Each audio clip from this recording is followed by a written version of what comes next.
Well, hello and welcome to what is going to be a slightly windy CKbox video. Stormy has me stood at an airport not to try and watch planes land. Here for Chester Cars and Coffee. Welcome to Steve's Gearbox. Let's have a little look around some of the best cars. Like, ooh, this Jaguar S-Type. Nice. Let's start here with this Jaguar S-Type. So the S-Type is a car I've always had a bit of a fondness for, seeing as I was at the motor show in 1997 when they were launched.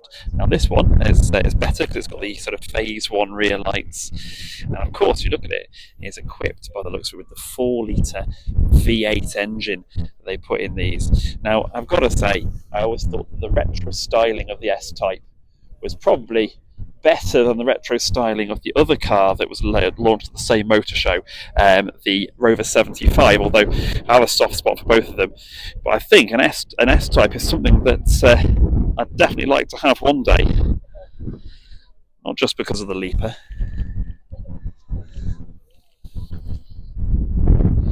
Now parked here in what is quite a busy corner is this. This is a Chevrolet Monte Carlo. Now something again that you're not going to see very often in the UK. But this 2003 actually Chevrolet fitted with a 3.4 litre V6 engine. Quite interestingly, it's fairly wide wheels on this one as well. Look, bit of protrusion there,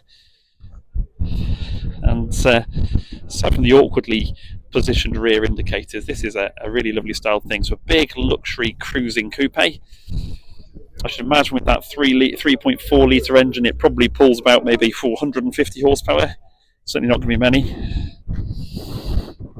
And it's next, of course, to a Chevrolet Camaro as well. So perhaps if you're wanting something a little bit less cruisy and a little bit more sporty, then the Camaro would be more your style. Spinning round, we can see this exceptional Daihatsu van.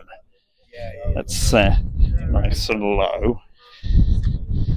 I'm imagining has something interesting under the bonnet as well. But that, I really do like. The little K van, probably a tiny little engine with a big turbo. That's very nice as well.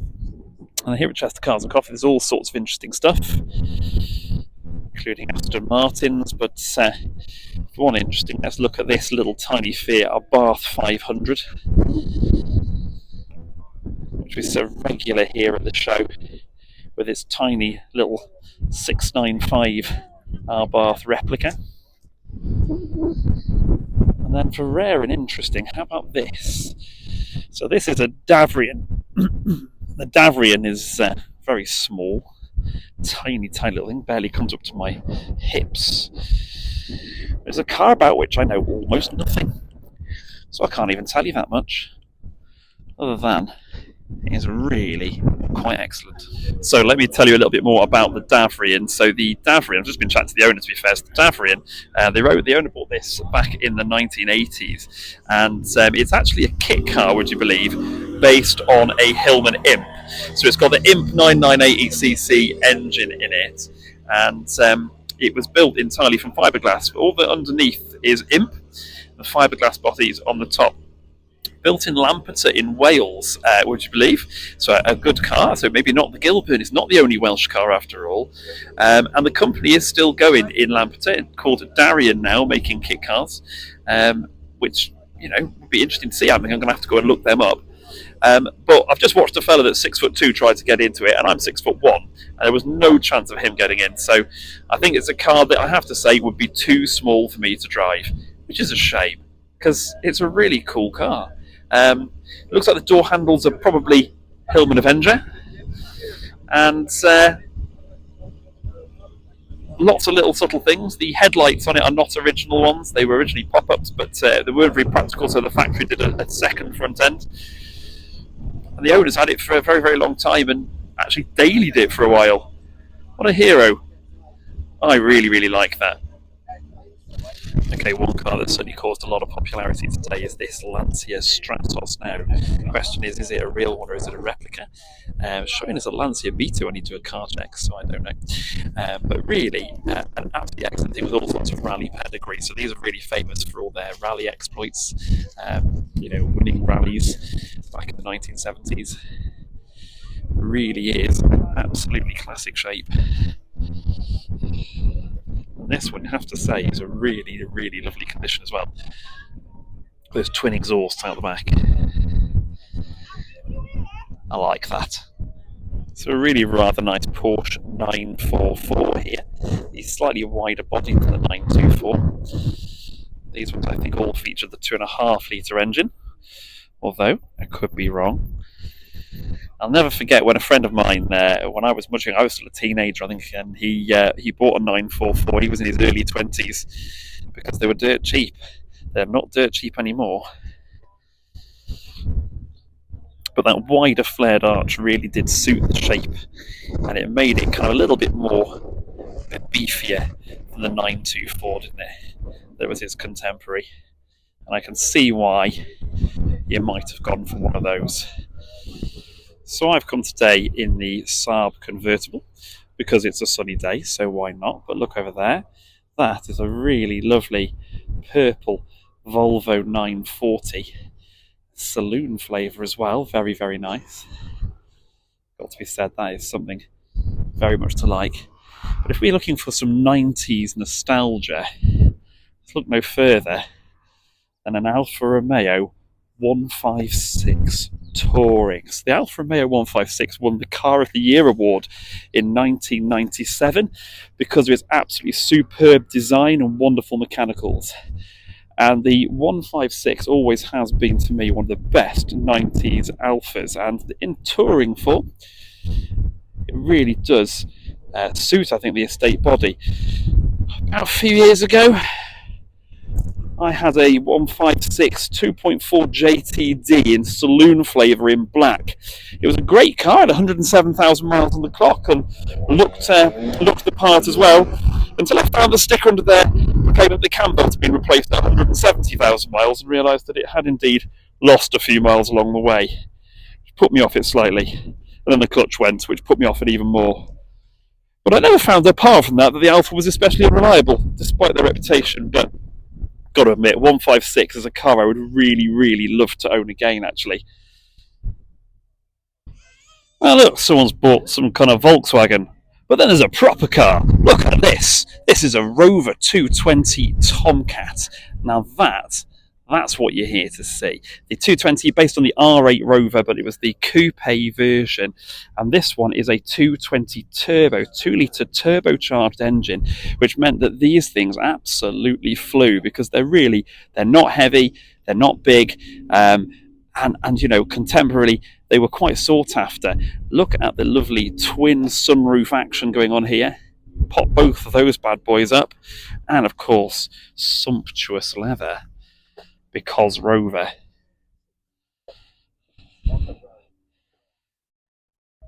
That really is lovely. And right the way down to, look, it's the same rear lights as the hatchback. But that's that shape. That coupe shape.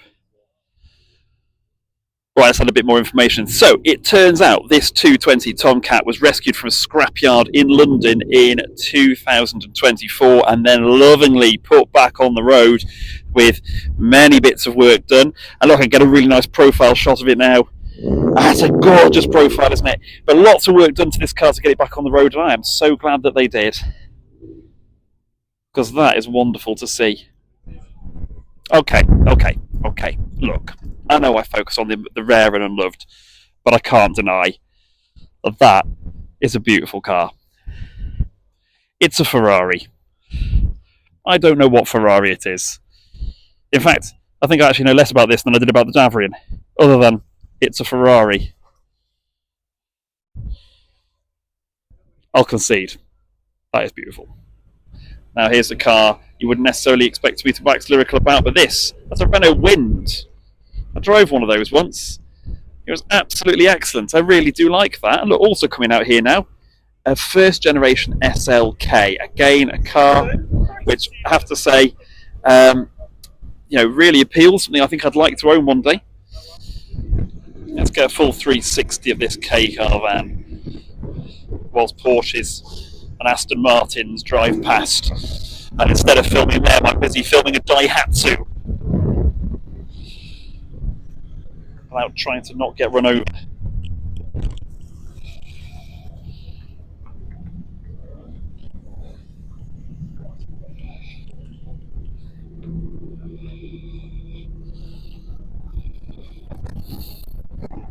Escort RS Cosworth. Now, these things were, again, a bit of a rally homogenization.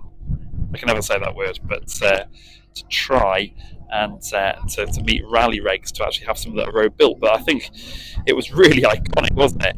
With that massive, huge spoiler. And I never forget reading once that it was likened to having a baby change table on the back of your car. Yeah, I think it would be a high for some people to change a baby on that. But of course, totally retro Fat Willie's Surf Shack sticker as well. Huge approval of that. Yes, it's quite performance, but I really do rather like that. Now, over here in this corner of the show, we find the competition for the best yellow car in attendance. Runner-up position is this McLaren, but the absolute winner has to be this Volkswagen Polo Colour Edition, complete with lovely gaffer tape on the arches, great fading around the rear quarter, and, those beautiful-ish BBS wheels. But do you know what really sets it apart? Oh, if you can see it, it's the yellow seats and the, once upon a time, yellow handbrake cable. Handbrake lever, not cable. Well done, James. That's a great buy, I think. Maybe. Well, folks, that is it from here at Chester Cars and Coffee. A slightly windswept event, as you can tell from my hair. Here at Harden Airport, as you can see, with the planes behind me, the crowd is starting to thin somewhat. Not very many left anymore. But here at Harden Airport, Chocksaway Cafe, great venue for this.